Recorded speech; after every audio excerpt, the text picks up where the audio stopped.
Ontem foi um dia realmente intenso, porque saíram duas notícias muito importantes.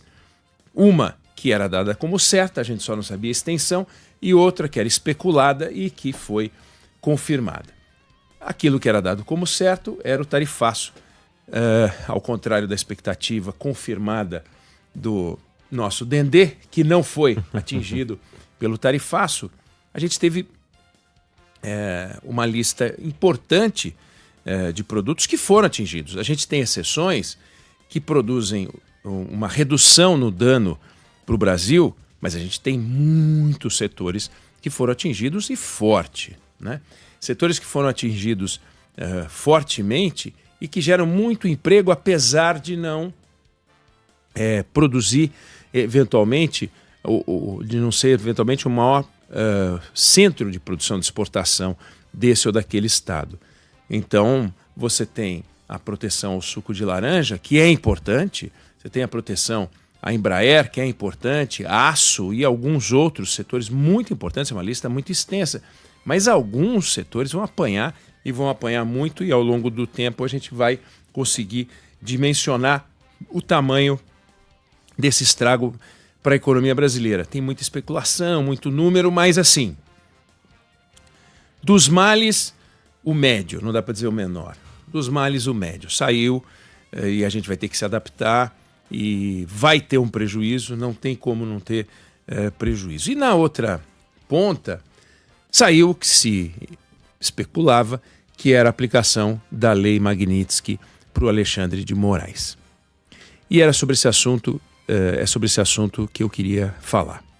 Antes de mais nada, qual é, na sua opinião, a sanção adequada para um garoto que cola na prova? Você tem um garoto que está colando na prova. Você acha que é a aplicação da lei do feminicídio? Não. Definitivamente não é. A lei do feminicídio é boa? É essencial. É um avanço civilizatório? É um avanço civilizatório. Seria mais importante e o avanço seria maior se a gente não tivesse casos de feminicídio. Mas é importante ter uma lei de feminicídio. Mas ela não se presta a sancionar, a punir quem cola na prova. Então, você tem boas leis que podem ser aplicadas de forma muito adequada quando você tem o crime certo. E você tem leis que não servem quando elas são aplicadas para um propósito sem sentido algum. E o exemplo que eu dei é um exemplo radical, mas ele se presta a entender um pouquinho o que eu quero exemplificar no caso do Alexandre de Moraes. Vamos imaginar que você deixe seu carro parado na porta de casa e sempre sem trancar a porta. Você não tranca a porta do seu carro, você não gosta de trancar. Aí um dia vem alguém e leva o seu carro. É uma punição correta para quem deixa o carro destrancado? Não. É um risco? É. Mas é correto você festejar a punição de quem deixou o carro destrancado? Festejar a punição? Também, você é um idiota, deixa a porta do seu carro destrancada, olha o que deu, roubaram o seu carro. Parabéns ao ladrão de carro. Não, não é parabéns ao ladrão de carro. Ao fazer o que você fazia, você estava exposto a um risco. Mas a hora que o ladrão vem e leva o seu carro, ele não está de parabéns. Temos um ladrão de carro na cidade, ele deve ser preso. As pessoas não têm que... as pessoas devem trancar o carro para evitar o ladrão de carros, é verdade, com uma atitude preventiva, mas não se pode bater palma para o ladrão de carro. Não faz sentido.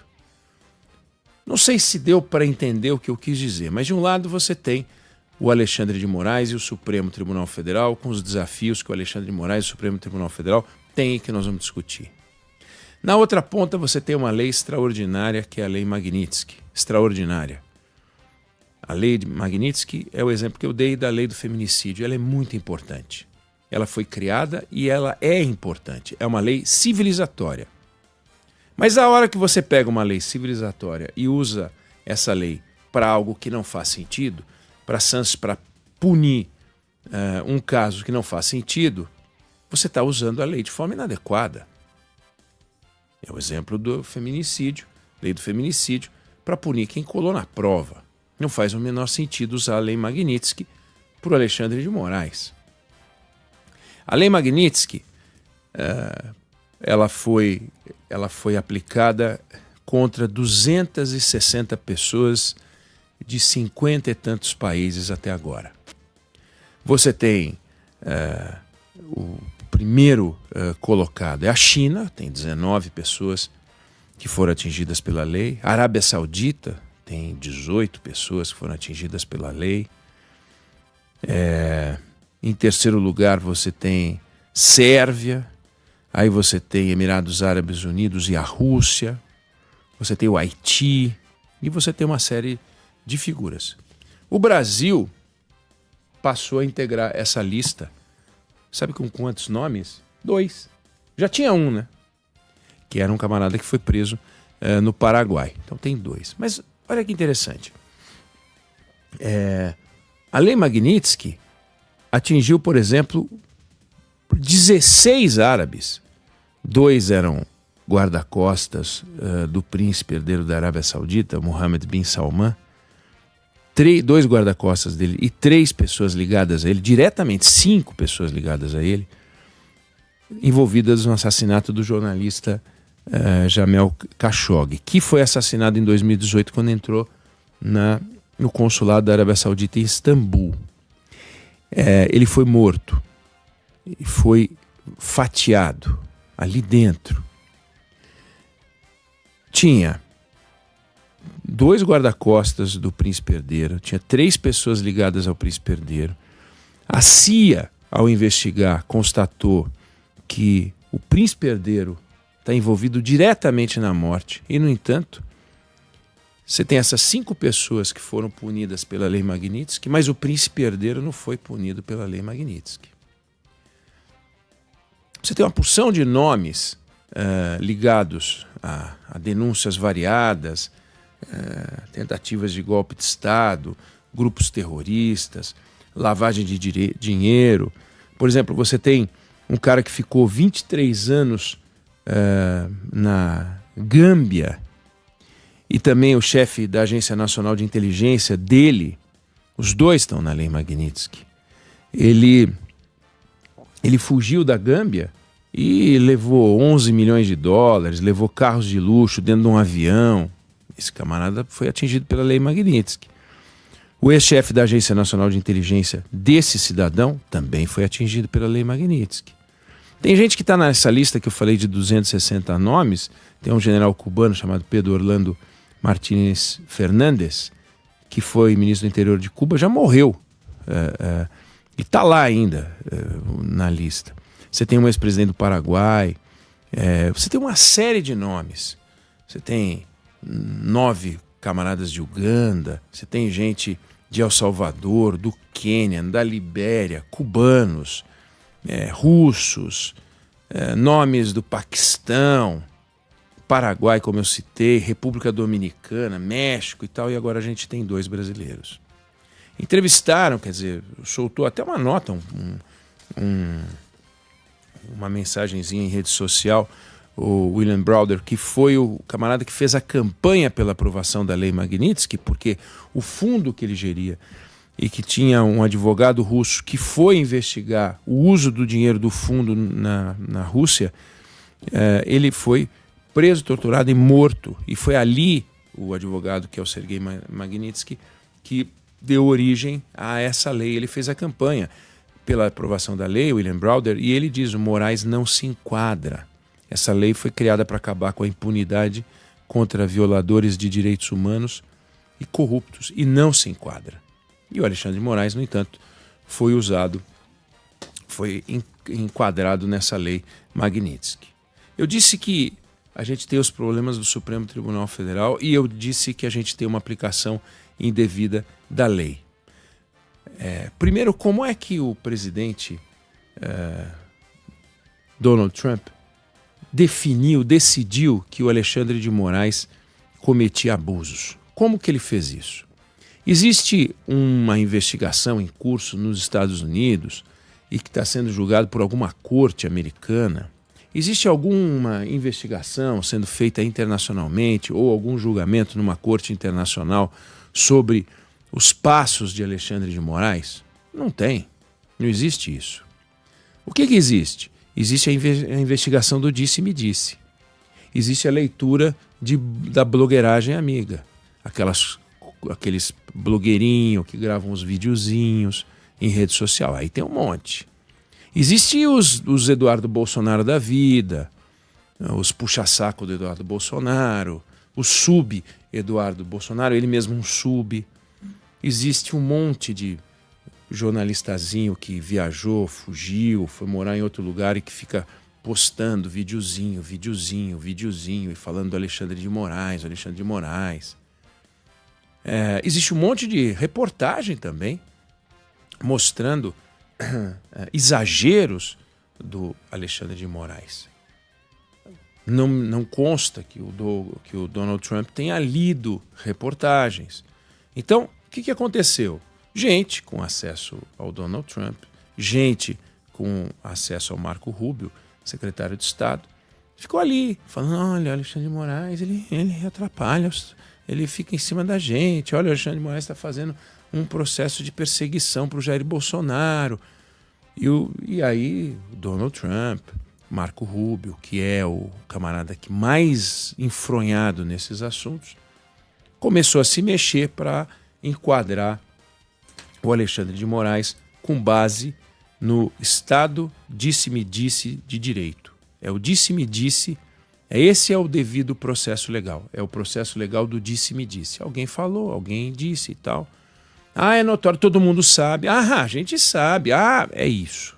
Foi assim. Então põe o Alexandre de Moraes lá. E aí saiu.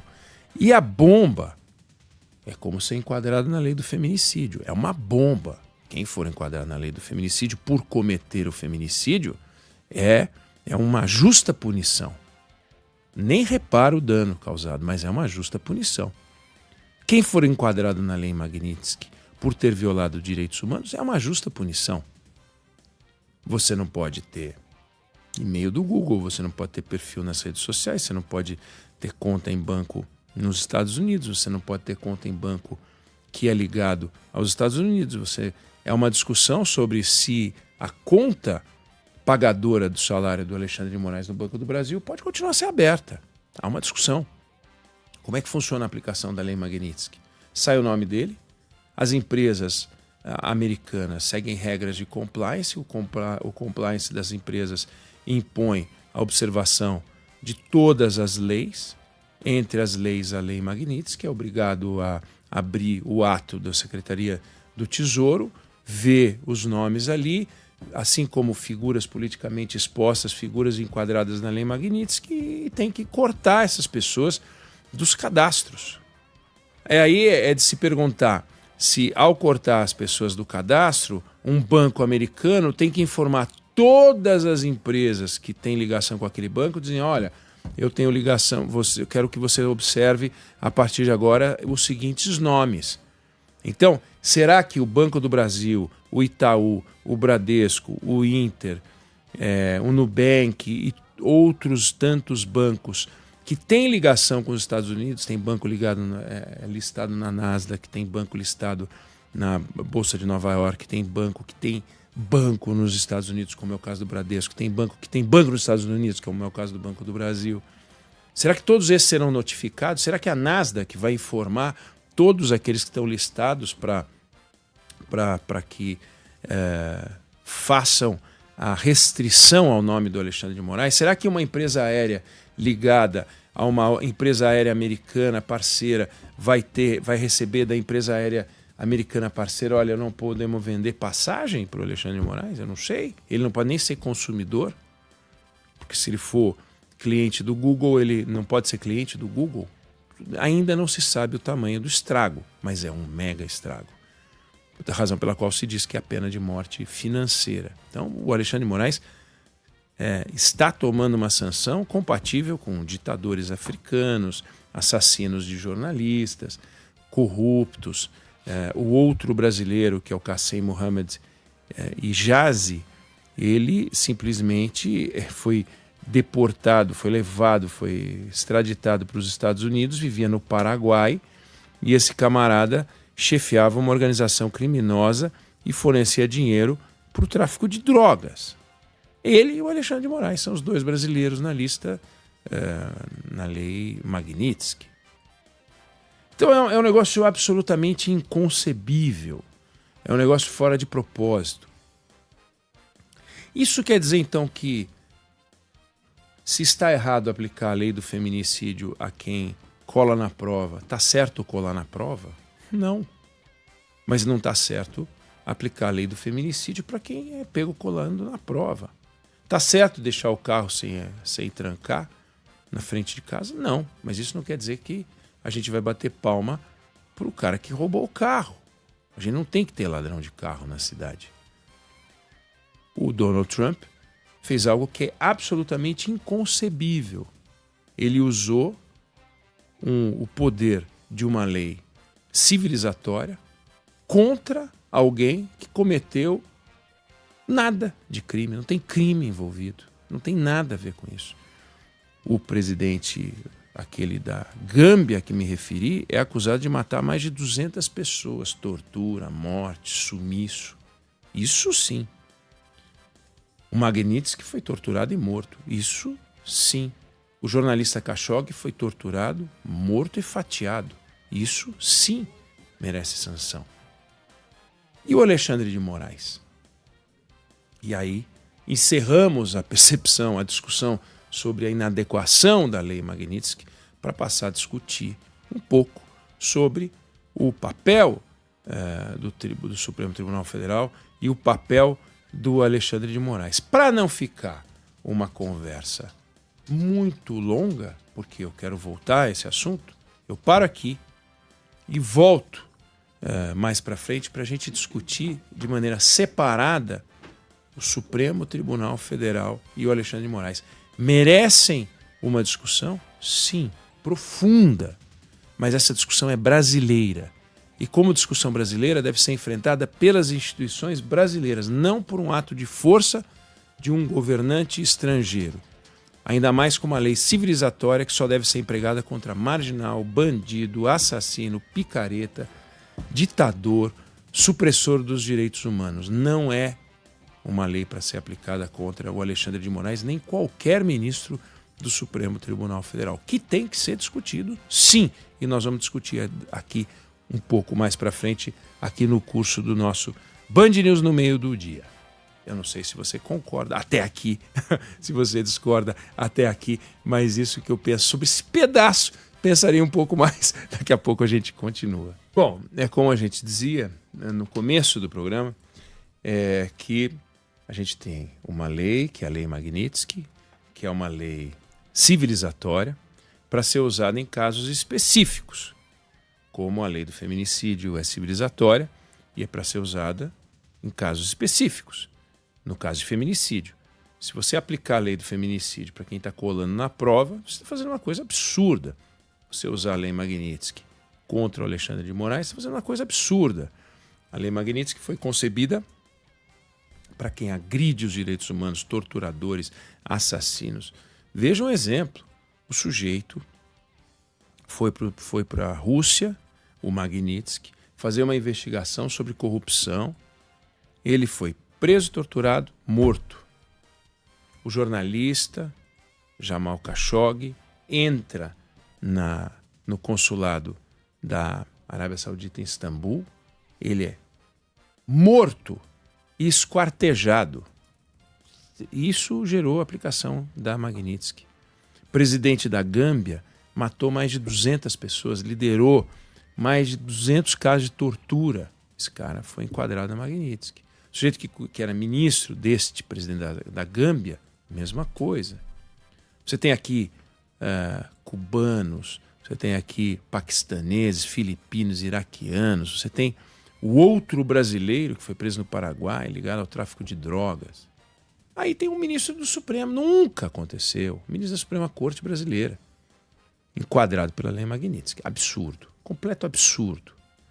Segundo absurdo é você imaginar que o Supremo Tribunal Federal, que tem seus excessos, vai ter seus excessos corrigidos por um agente de outro país. Não houve devido processo legal, não houve nem processo legal, nem processo. Uma decisão de fuxico que chegou às autoridades por uns blogueirinhos que não gostam do Alexandre de Moraes e por um deputadozinho que não gosta do Alexandre de Moraes, que ficou doidinho, que está lá, um menino maluquinho, só falta botar a panela na cabeça e fica andando por lá, pelos Estados Unidos. Isso é um ponto. E a gente falou disso no começo do programa. O outro ponto é, temos um Supremo Tribunal Federal que precisa, sim, discutir seus excessos. Temos um Supremo Tribunal que precisa discutir seus exageros. Não discutir isso é um erro que o Brasil não pode cometer. A gente tem que discutir as instituições, a gente tem que discutir o funcionamento das instituições, a gente tem que discutir a composição das instituições, a gente tem a obrigação de fazer isso. Os americanos fazem isso. A Suprema Corte americana, ela emplaca um certo número de juízes da Suprema Corte e não emplaca um certo número de juízes da Suprema Corte. O presidente americano, quando indica um nome, ele não tem certeza que o nome vai passar. Aliás, o presidente americano, quando indica o nome, ele antes faz uma mega triagem sobre os candidatos, sobre aqueles que eles gostariam de indicar. Aí, feita a triagem, passa por uma investigação do FBI, passa por uma série de camadas de controle e a primeira coisa que se fala para o candidato, aquele que gostaria de pleitear essa vaga na Suprema Corte americana é: você preza pela sua privacidade? Sim, então esquece, não vou te indicar. Não, eu não prezo, não. Então prepare-se, porque acabou o conceito de privacidade. Você não vai ter mais privacidade. Nós vamos investigar tudo. Nós vamos descobrir se você fumou maconha, nós vamos olhar para saber se você manteve relações sexuais com menores de idade, nós vamos saber se você saiu com prostituta, nós vamos procurar saber e perguntar, como já perguntaram para o candidato, se ele manteve relações sexuais com animais. Isso está documentado. O processo da Sônia Sotomayor tem mais de 5.000 páginas. E então o nome vai para o Senado. E lá a sabatina é de verdade. É tão de verdade que leva às vezes alguns dias. E alguns são gongados. Outros passam. De forma que o Senado é responsável ou corresponsável pela indicação feita pelo presidente da República. Aqui também ele é corresponsável. Só que ele não é para valer, é de mentirinha. O presidente indica quem quer. O Senado não faz sabatina nenhuma. É uma enganação. É só para fazer um joguinho e para dificultar um pouquinho aqui, um pouquinho ali, mas é só para fazer joguinho. Na sabatina da ministra Ellen Grace, foi a primeira mulher a entrar no Supremo Tribunal Federal, o presidente da Comissão de Constituição e Justiça disse: a senhora não veio aqui para ser sabatinada, a senhora veio aqui para ser homenageada. Que coisa ridícula. A certa altura, começaram a elogiar a beleza da ministra Ellen Grace. Que coisa ridícula. O ministro Luiz Fux, a certa altura, lembrou um dos senadores que ele começou a vida como office boy, que eu acho bárbaro imaginar que alguém que começou a vida como office boy seja candidato, pleiteie e se torne ministro supremo. Acho bárbaro, mas desculpa, isso não é uma virtude jurídica para ser discutida no Supremo Tribunal Federal. E ele destacou isso como um diferencial. Alguém pode achar que é um diferencial, eu não acho. E então eles vão para o Supremo Tribunal Federal. Como na Suprema Corte, eles vão para lá. E ali tem a distorção, ela começa e na TV Justiça. Já começa dali. Já viram popstar. Entram na TV Justiça. São atores de televisão. O sistema nos Estados Unidos é feito de forma que os juízes da Suprema Corte só vão a público numa sessão em que escutam as partes. E daí se reúnem enclausurados e lá resolvem como vão votar. E sai um voto da maioria, eventualmente um voto da minoria, se quiserem. Mas é resultado de um acordo, uma discussão, debatem. Não é como aqui, que os ministros já levam seus votos por escrito. Quando acontece a sustentação oral, os ministros já estão com seus votos por escrito e fazem aquele salamaleque, leem votos intermináveis. É um tédio. E ficam naquilo.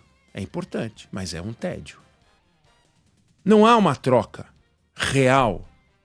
E os votos são dados em público. Caretas, discussões, ofensas.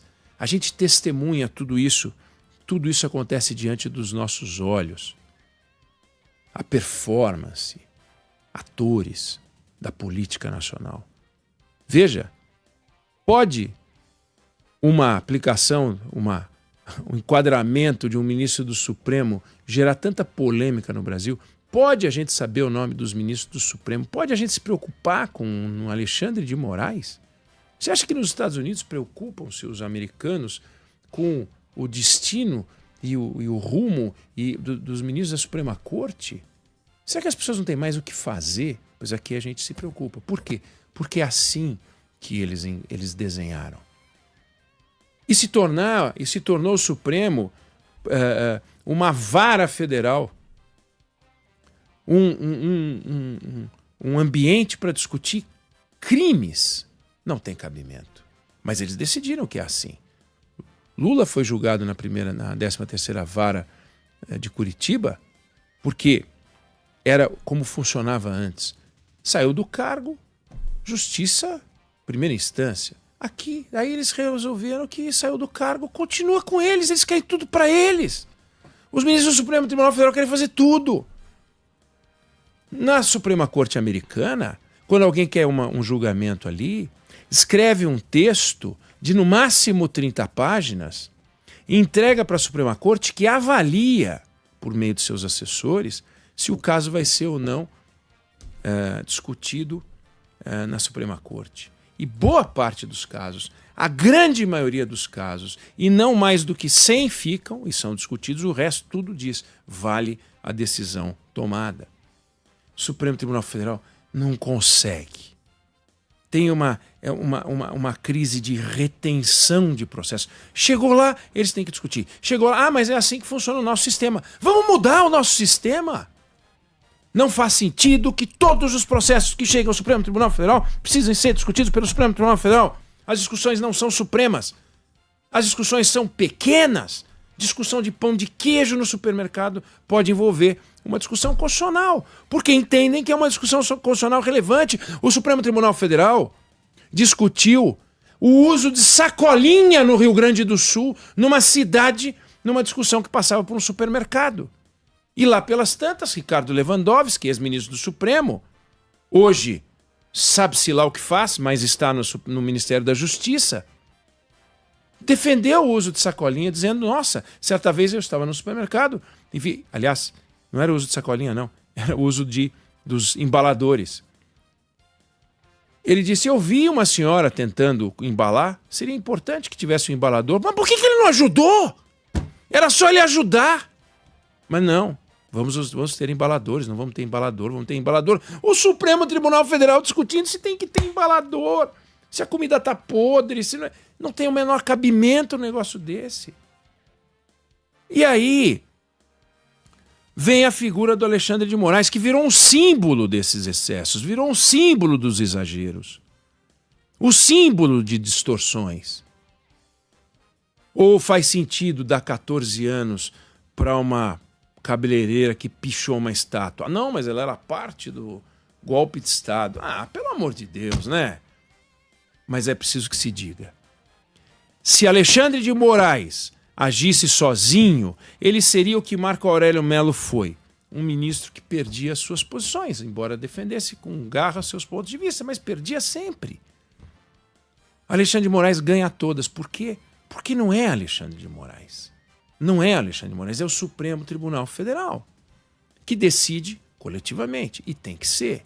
Mas não deveria discutir monocraticamente, não deveria decidir monocraticamente, nós não deveríamos ter 11 ministros tomando 11 decisões assim, de qualquer jeito.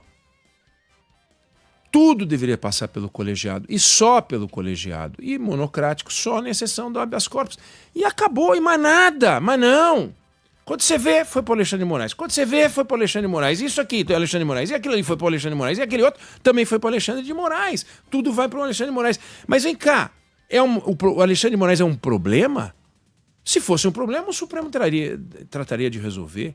O Alexandre de Moraes é parte do sistema. O Alexandre de Moraes é parte do processo. O modelo de funcionamento do Supremo está bom para os ministros do Supremo Tribunal Federal. Para os 11, está tudo tranquilo.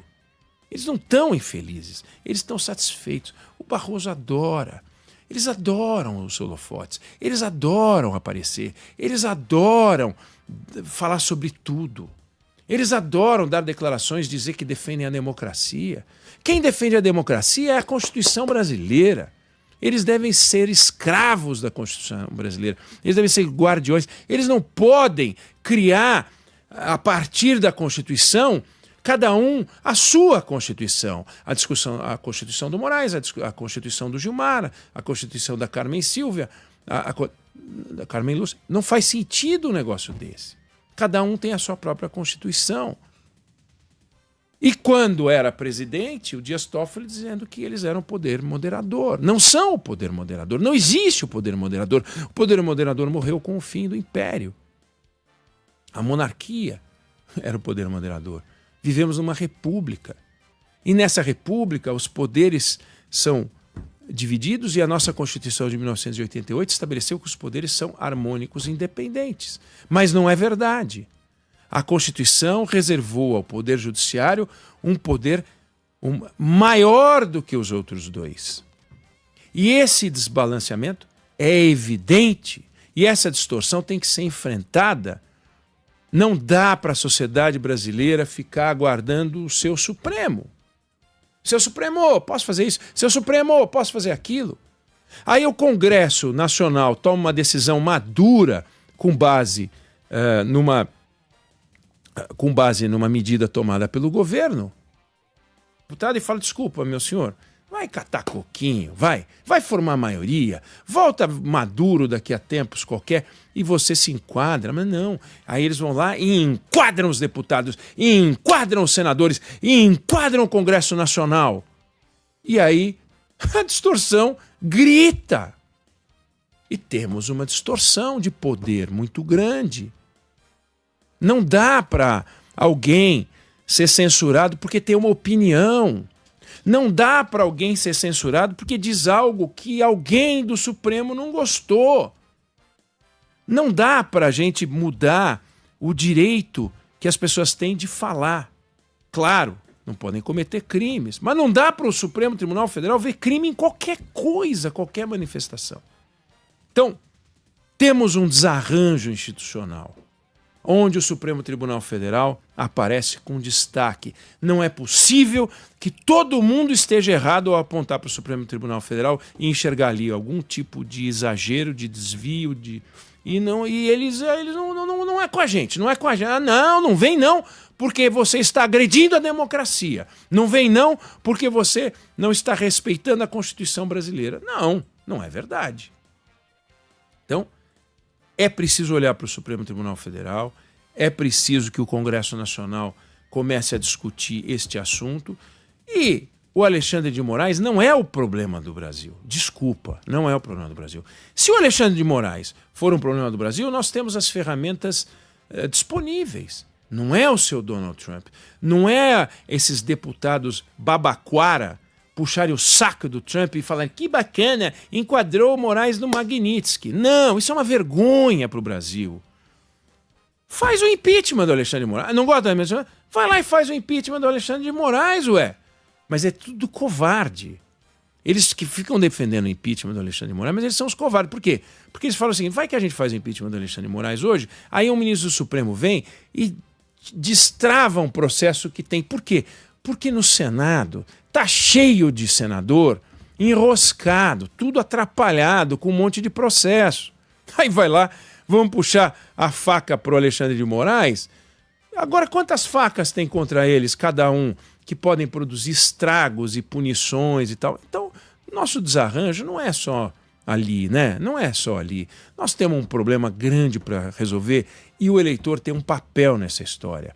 Começar a votar com mais responsabilidade, saber que quando está votando no senador, esse cara vai escolher o próximo ministro do Supremo Tribunal Federal. E o conjunto dos ministros do Supremo Tribunal Federal formam isso aí que a gente tem. É resultado do nosso desejo como sociedade ou do nosso descuido como sociedade. Não vamos escapar e jogar a conta para o Alexandre de Moraes. Ele não invadiu o Supremo Tribunal Federal. Ele não é parte do movimento do sem toga. Ele não está lá e com uma arma na mão dizendo daqui ninguém me tira. Ele está lá porque quis o sistema que nós encarregamos os constituintes de montar e de preservar, e os deputados e os senadores de tocarem, e nós escolhemos os deputados e os senadores e o presidente da República, aí a gente fica reclamando. Mas nós temos que mudar, nós temos que agir como sociedade e cobrar dessa gente, dos atores políticos todos. E o Supremo, óbvio, que se tiver um mínimo de bom senso, não é que vai mudar o jeito de julgar. Os criminosos devem ser punidos. Os golpistas devem ir para a cadeia. Mas isso não quer dizer que eles estão fazendo tudo certo do jeito certo. Tem muito o que corrigir. Não sei se você concorda ou discorda, mas essa é a opinião que eu tenho sobre o assunto.